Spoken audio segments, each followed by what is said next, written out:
This is Support is Sexy, episode 575, with Tanya Dalton, founder and CEO of Inkwell Press.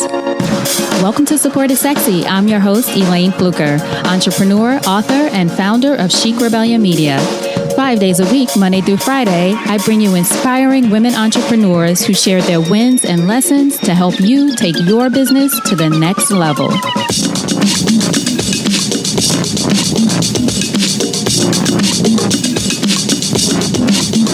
Here we go.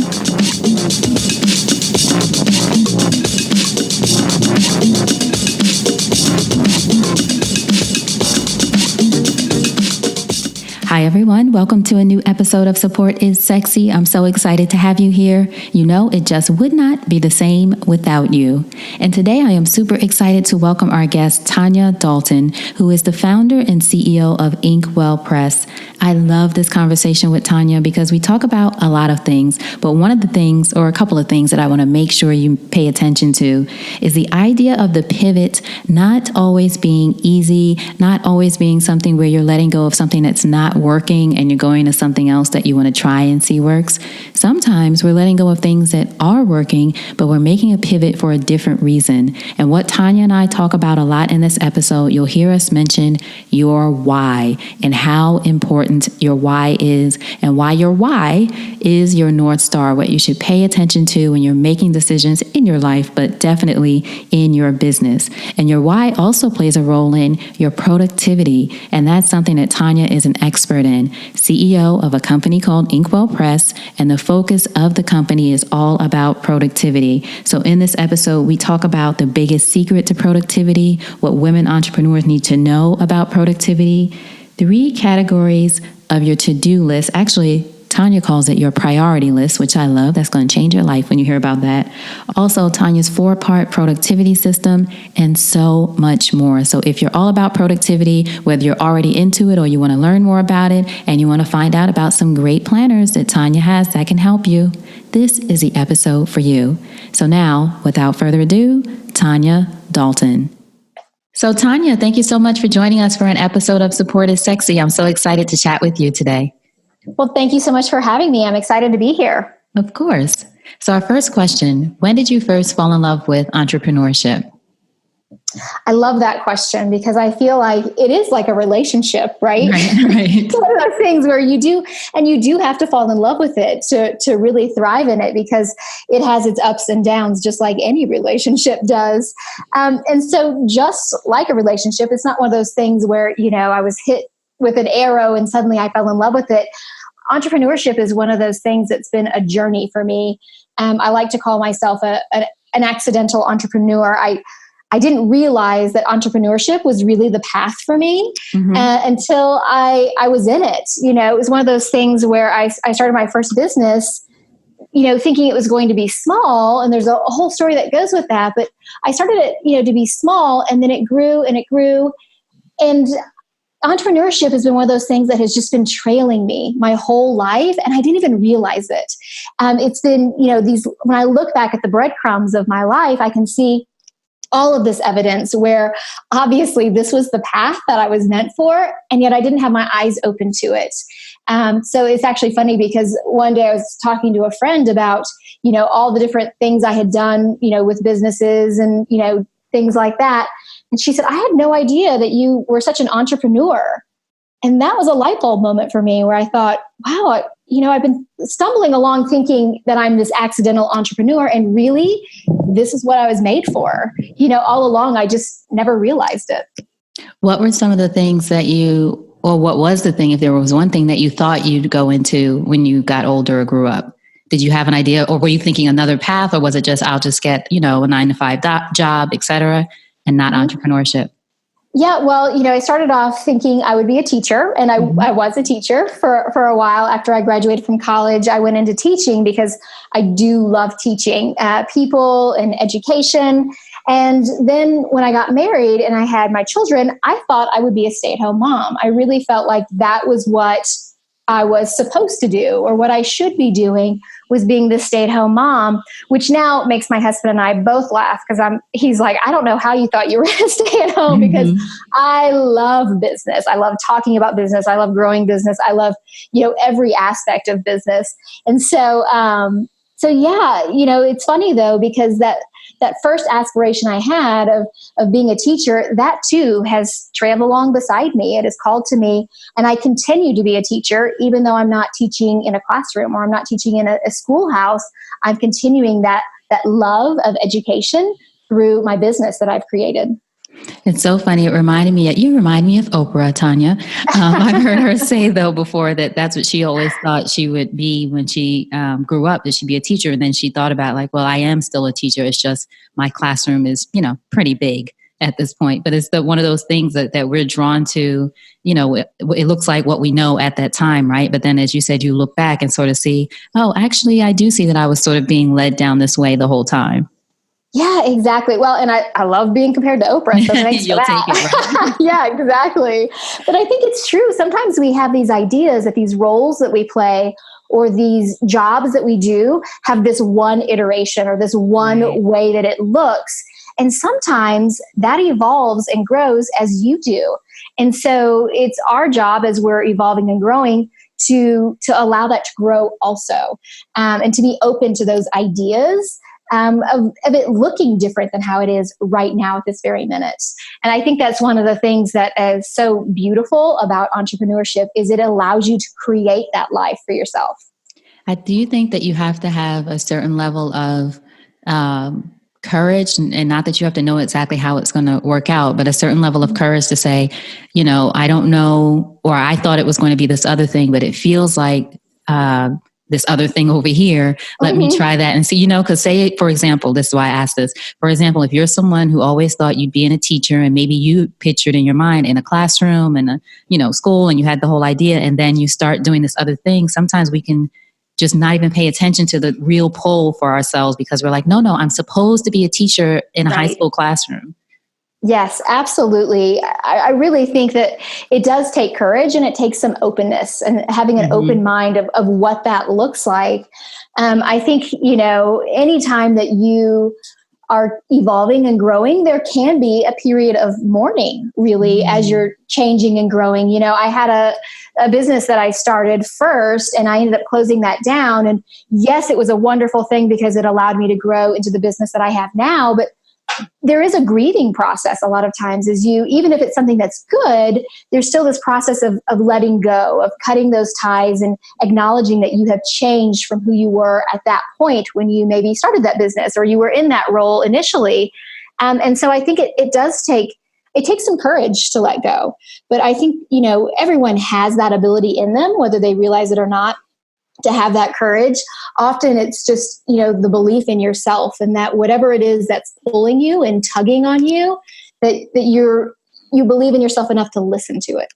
Yes. Thank you for sharing that. That's so powerful. That idea of as you said, it's sort of a grieving period or you're mourning that loss. And like you said, even if you're changing to something that feels good, I've done the same thing with my business, or a business beforehand, changing a direction. I had a sort of quiet period. It was around the holidays, I remember. And I thought, this isn't it. I just felt like, I had to let that thing go to do something else. And there was, for me, a certain kind of mourning because I just knew it was this other thing.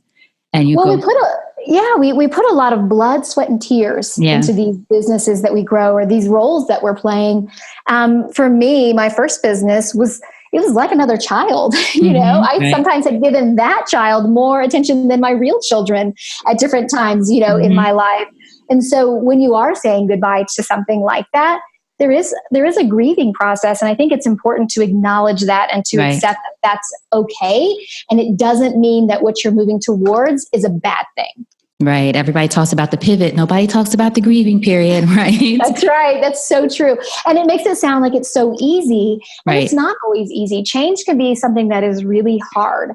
It can be something that is, that makes you cry, and it's got a lot of pain involved in it. Sometimes it involves, looking at past wounds and things that didn't go well. I think that's one of the things that's really important when you are looking forward, it's important to always look behind you and see where you've been, see your mistakes so you can grow from those, see your successes so you can use them as springboards. And I think that yin and yang of what's gone well and what's not gone so well is really important in allowing that growth to happen. So what point then did you go from teaching to starting that first business that you eventually let go of? But what was the transition into entrepreneurship for you?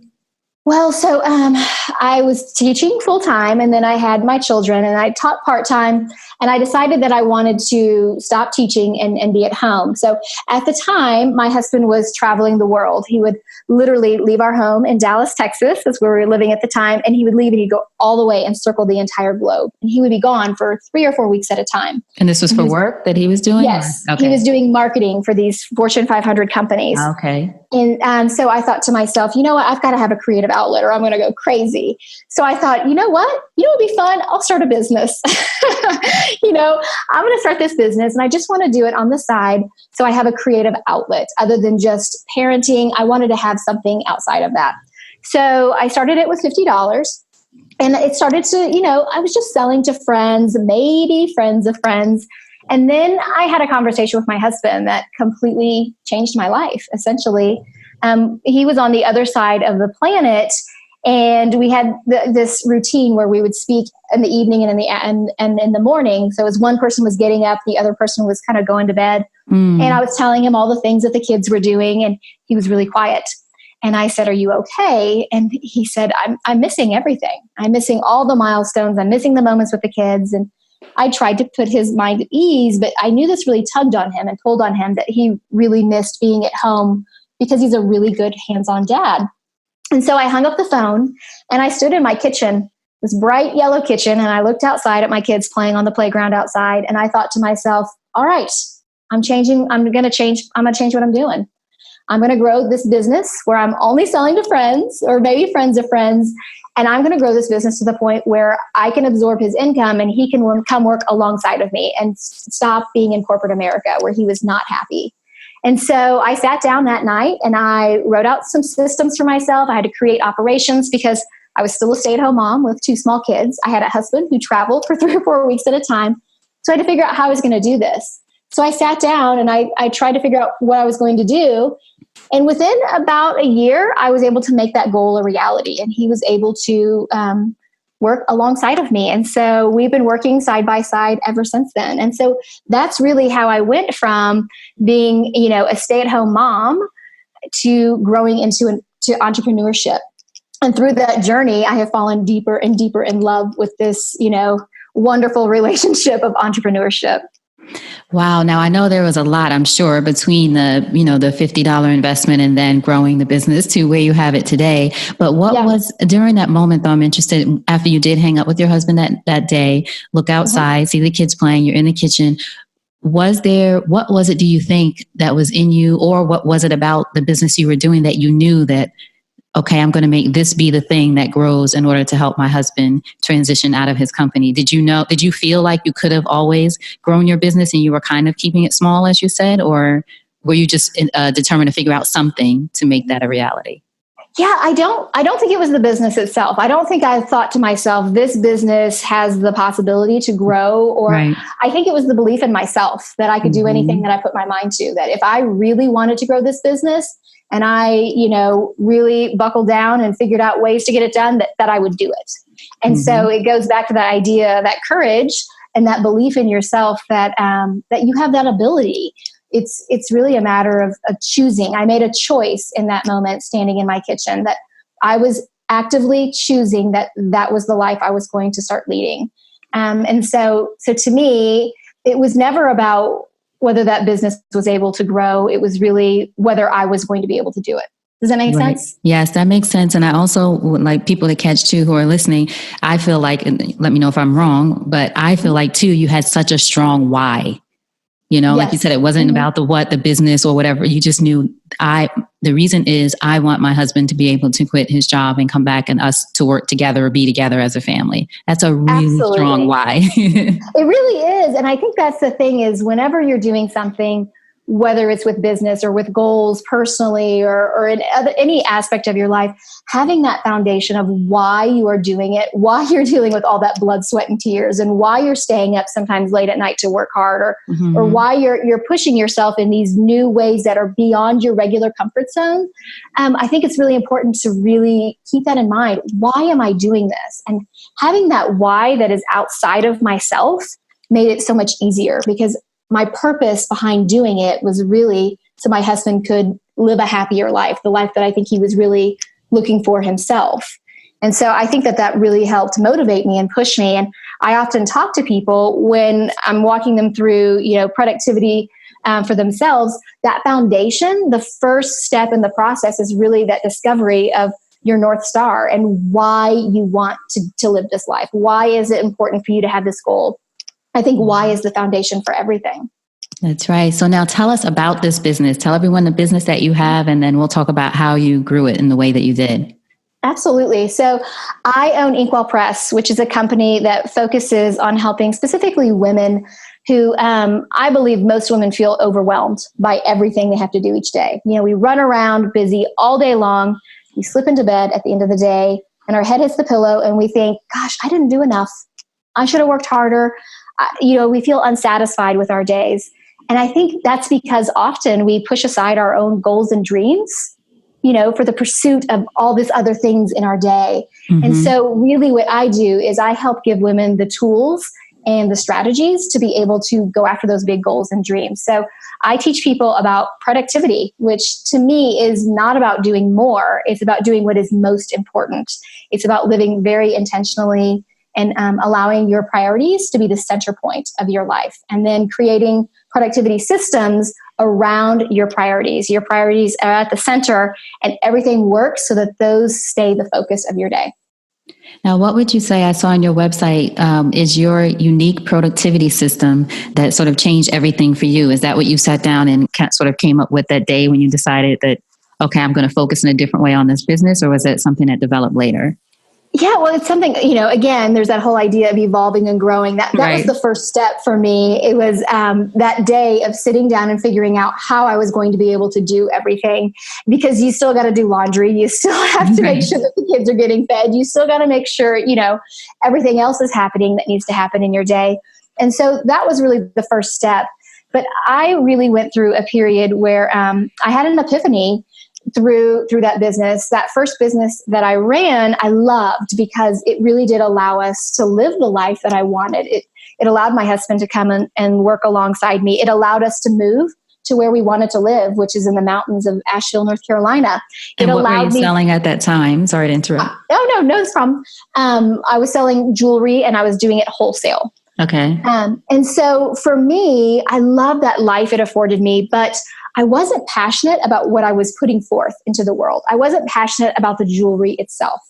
I was really passionate about business and all the things that entailed, but the jewelry itself wasn't something that I just really, really loved. And so I had to sit down and really get to the heart of my why. And I think that's really the part where it really started to come together, was me sitting down and trying to understand what was it I was passionate about. So I went to my husband and I said to him, I love our life together. I love that we work together, but I'm not happy with what I'm creating and what I'm putting forth into the world.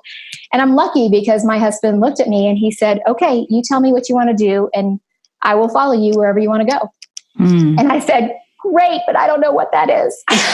And that's a big deal too, because what you were doing was working, it sounds like, it's easier to pivot when something's not working.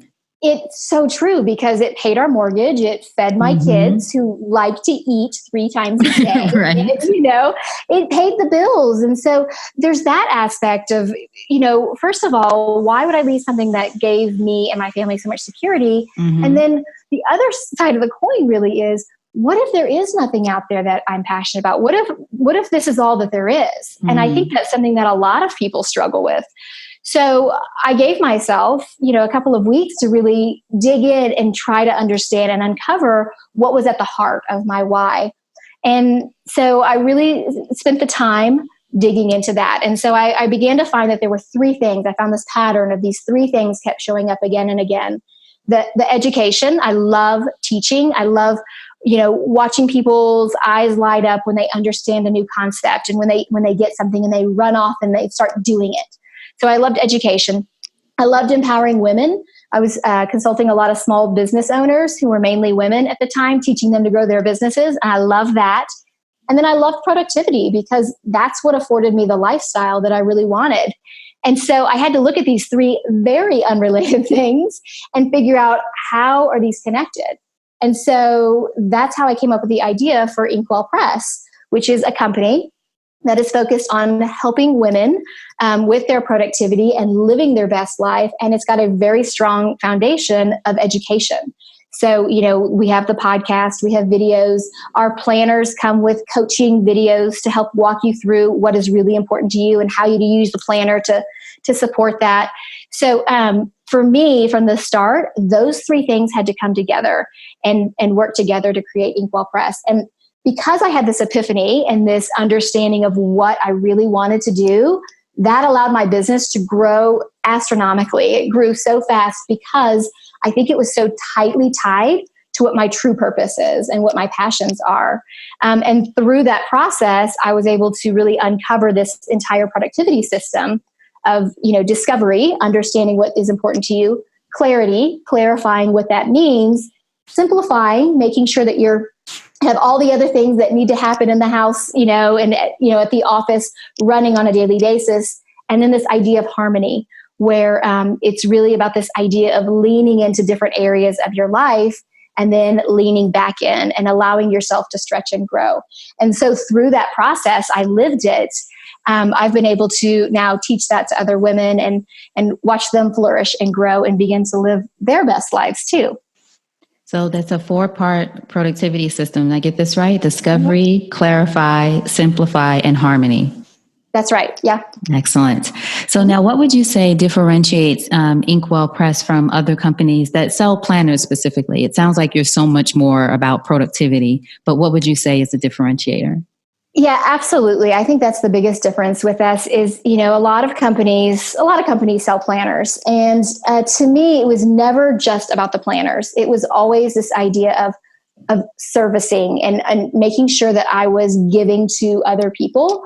So with the planners, you get a series of videos that walks you through how to not just how to set it up, but really what is important to you and are you spending your time doing that? So this idea of education, which, is one of my top 3 things, really has, conveyed through every single thing that we've done. So with the planners, we sell these planners, but we also have so much education that comes along with it. So the podcast, the videos, the courses and all of those things. And I think that's what separates us is that to me, it's not just about planning. It's about being productive. And in the terms that I talk about it, it really is about living that very intentional life. So you are focused on what matters most. So, a lot of companies are like, great, buy the planner, come back in a year. I say, great, you bought a planner. Let's start a relationship. Mm-hmm. Let's start figuring out how this works for you. And I really try to make sure that my products that I create, just like my courses and everything else, are able to be flexible enough where they're customized to each person, because everyone's different. Everyone has different priorities and different needs and different things that are important to them. And I think that's really what's so important when you're trying to uncover your own productivity, is that you and your priorities should be at the center of it. And those systems should work around those priorities. And too often when people talk about productivity, it's these rigid systems and you're expected to work your life around them. And that's why they don't work or why they fail. It's not you, it's the systems don't really work for your real life. Right. So I think that's what you hear works for other people, but not yourself. Yeah. Mm-hmm. Yeah. And again, it comes back to that idea of what should we do or what kind of life we're supposed to live. And really, it's about what life do you want to live? What things are important to you? And that's really important to understand that why. Now, for you, what do you feel like was a key to your success in the transition from the other business to this business, into Inkwell Press, from the jewelry business to this business? Was it, well, you tell me, what do you think may have been the key to, making that? Because it's obviously very different businesses. Yes. And I think that's the thing too. it would have been so much more comfortable and easy to stay in that other business because Right. I knew how it worked. Mm-hmm. I could run it very easily with my eyes shut at that point. But it wasn't fulfilling to me, right? And so to me, the key to that growth was honestly knowing when to say no, knowing when I needed to know that when opportunities were there, that I needed to say no to some of them. And so one of the things that I did was, I had the jewelry business and I was wanting to open up Inkwell Press. And at first I thought, this is great. I'll keep, the jewelry business going and that will keep running while I open up Inkwell Press. And through the course of opening Inkwell Press and really understanding how passionate I was about it and how much I felt like it fulfilled my purpose, I began to realize that I really needed to say no to that old business. And I needed to close it down so I could really focus and give my full energy to this new business that I wanted to grow. And I think that's a really hard thing a lot of times for people is we want to say yes. It feels good to say yes in the moment. Sometimes it feels no about 5 seconds later, but in the moment, it does feel good to say yes. And we're told that opportunity knocks once, but that doesn't mean we have to answer the door every time. And we feel like we have to open this door wide, even if it's not the right opportunity for us. And so what I like to do is I like to use what I call my North Star to filter my opportunities. So my North Star is basically my mission, my vision, and my core values. And if an opportunity does not fulfill one of those 3 things, to me, it's a no.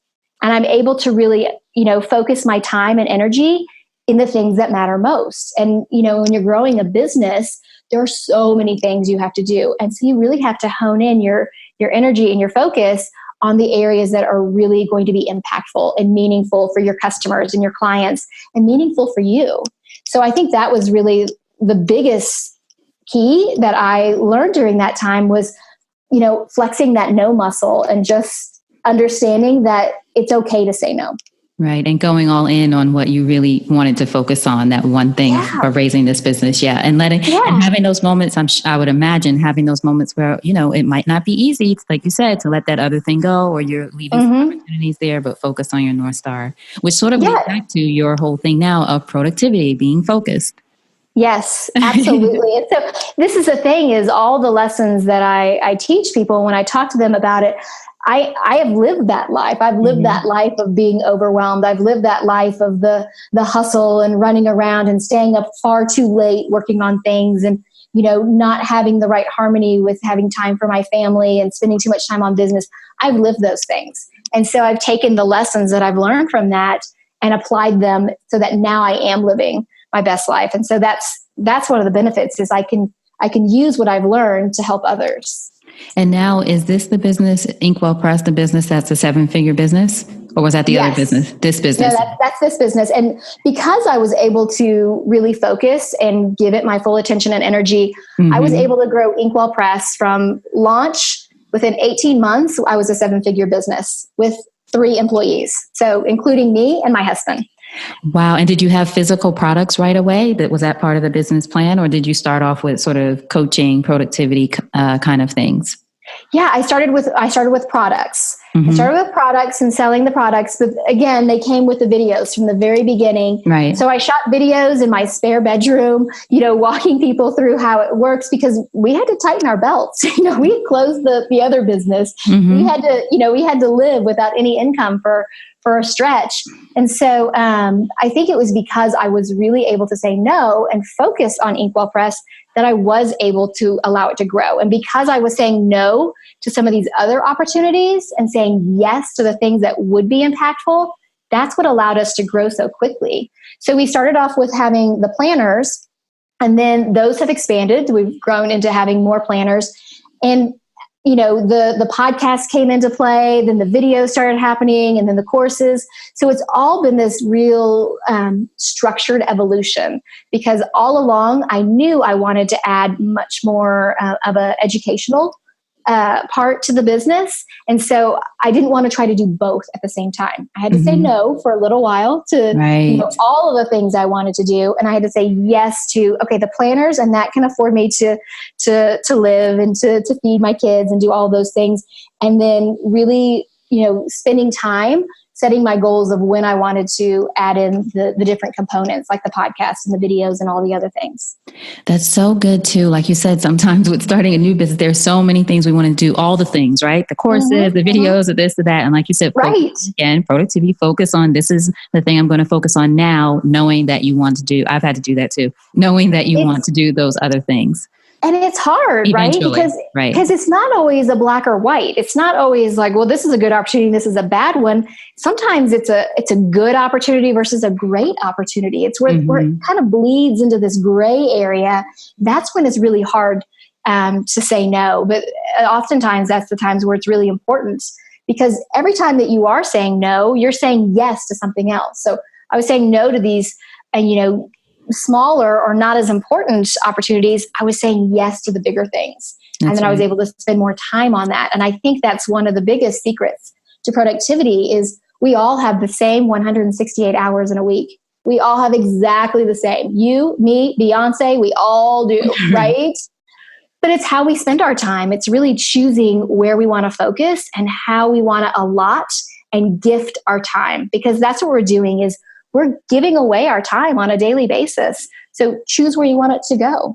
That's right. Now, before I ask you about your podcast, Productivity Paradox, I do want everyone to catch, I heard you mention that you shot your videos in your second bedroom, your spare bedroom. So you didn't wait for the big studio or it has to look perfect, because sometimes we can do that too, get caught up in what it's supposed to look like, right? You're like, this is what I'm doing. Yeah, I love and hate Pinterest at the same time, because we all have this idea that we're supposed to have this gorgeous office, right? Exactly, right. Beautiful window and fresh flowers on our desk every day. Exactly. But, it's not possible. And so you take what you've got. Just to be totally raw and transparent here, I shot my videos in a spare bedroom. There wasn't a really good space to do it. The wall that had the best light was this wall that had 2 doors on it. So I took, we used to do trade shows for my old business, and we had these hollow core doors that we had used for that. I took those hollow core doors and I attached them to each other, and I went and bought vinyl wood flooring, and I made it look like it was this wood wall behind me, and I would just move it behind me, and I had put pictures on there, and then we shot the videos on my iPhone. So no fancy equipment, no lights, no fancy wall. Just me doing my thing. And I think that's the thing people get really caught up in. I can't do this yet because I don't have X. I don't have, the studio. I don't have, even now today, I'm almost at 100 episodes of my podcast.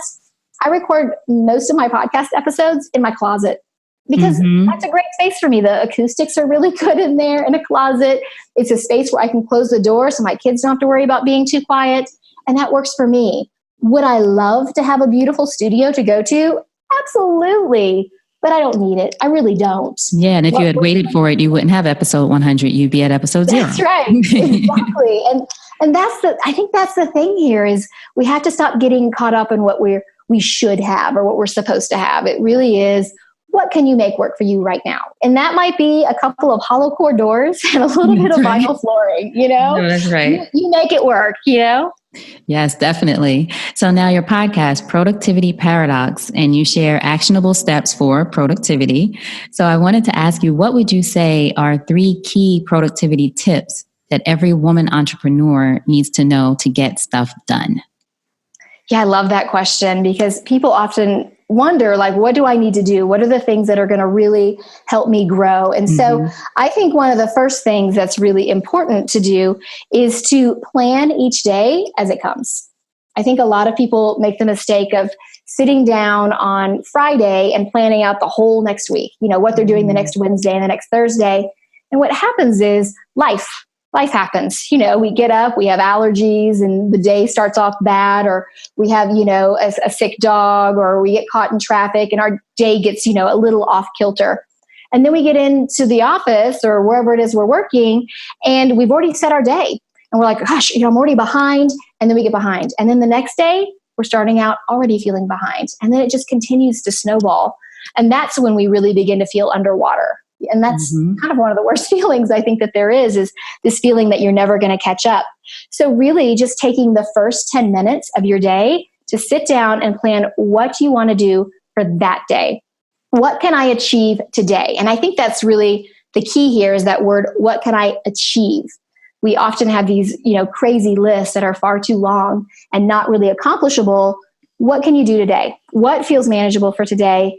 Figure that out. And then after you spent your 10 minutes of deciding what you want to do, then you check in with your email, then you check in with your orders and you deal with those fires. But first you take care of the important items that you need to get done.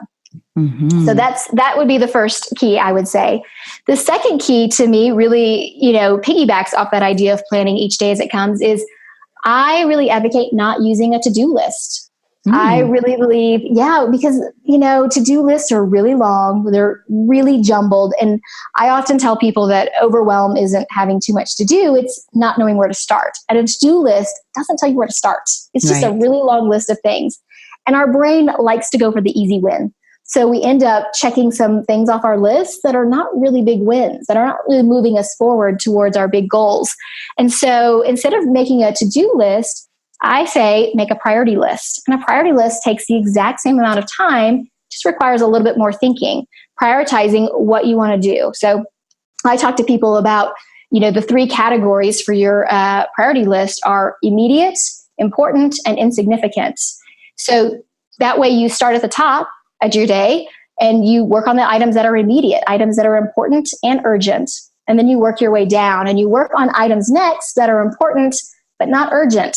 So those are the things like, writing your business plan, creating a budget, making some marketing goals, things that aren't these fires that have to be put out, but really do move your business forward. Mm-hmm. And then the last part of your day is spent on the things that are urgent, but not really important. The things that, you feel tugging on you, but really don't contribute to your goals or your big long-term plans. So, writing out a priority list instead of writing a to-do list, because that tells you where to start. And then the third key, I would say, is to set goals.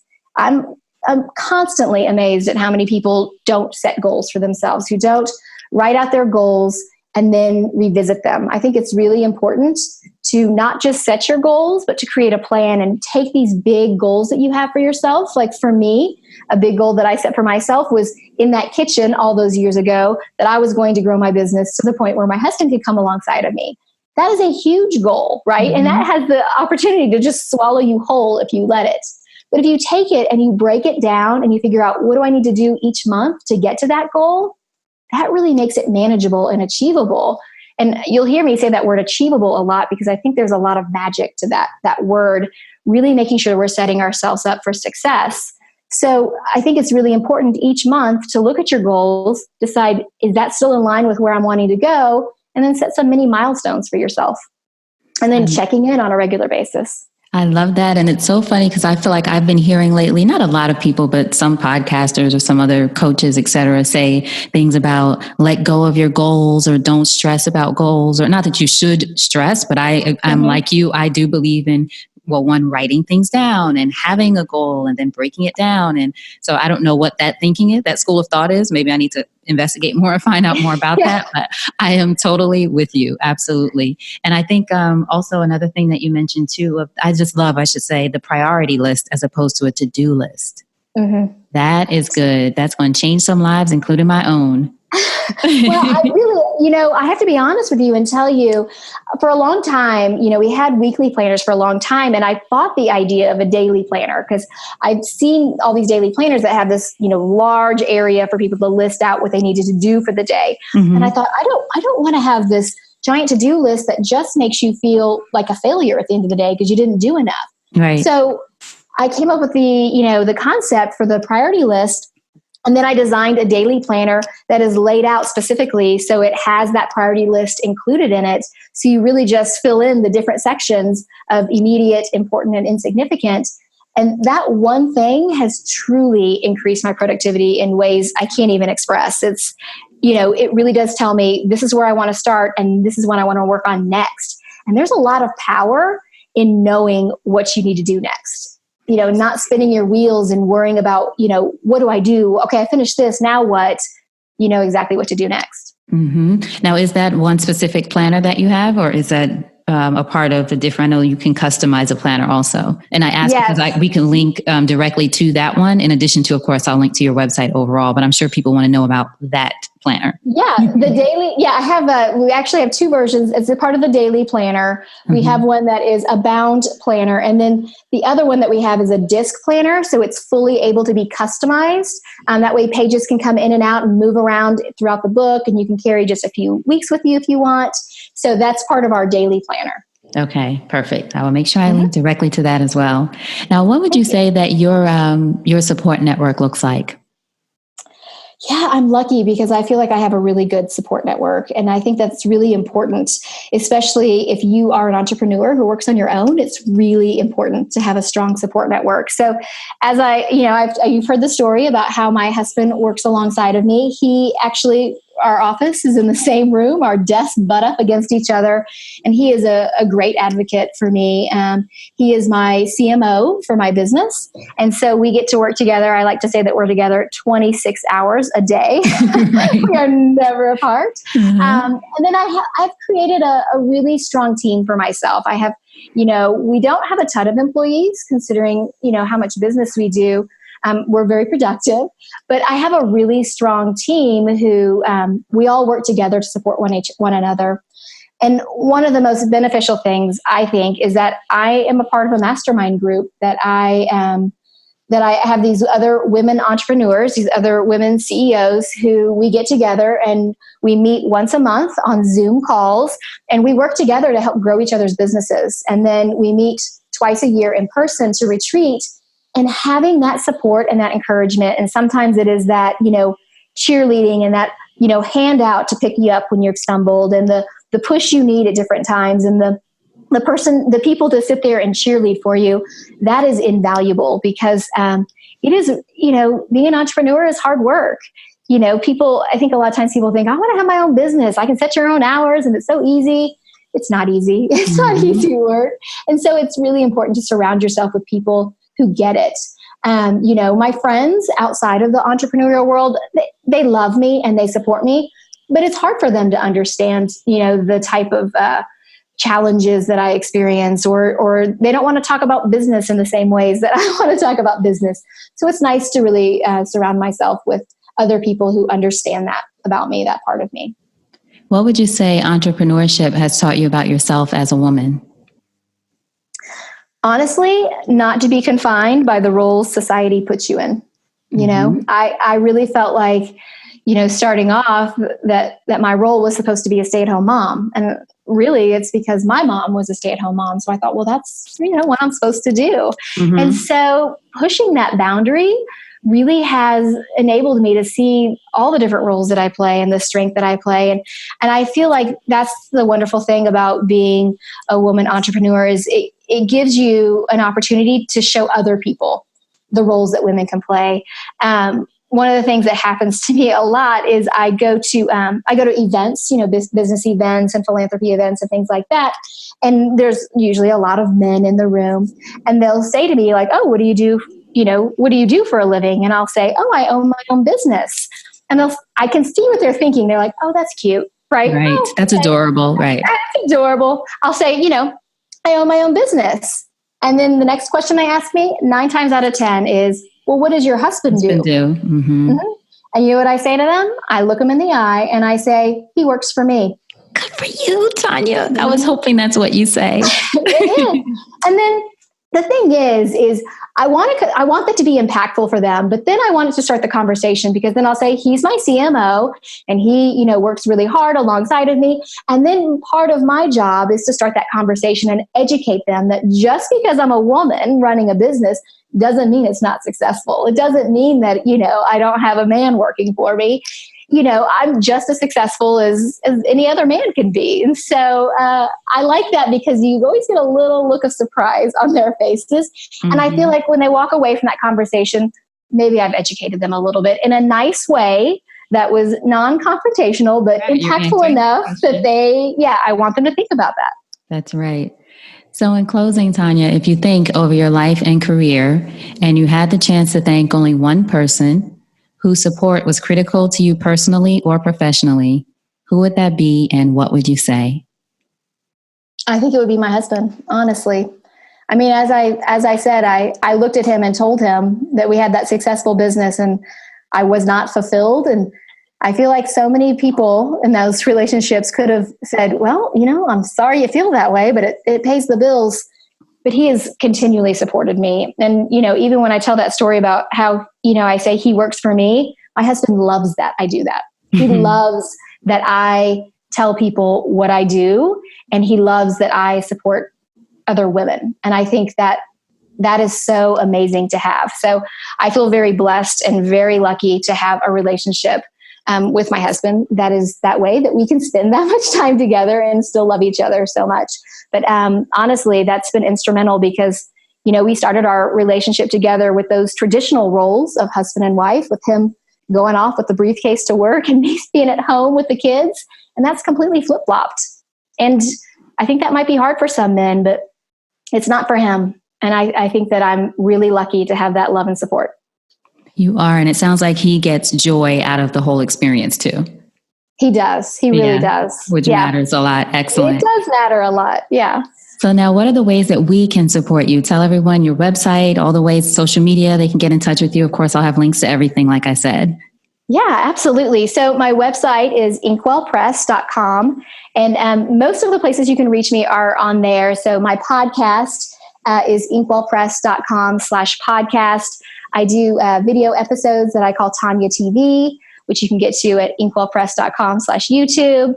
I'm on Instagram and Facebook. On Instagram, I'm at Tanya Dalton _ Tanya with an O.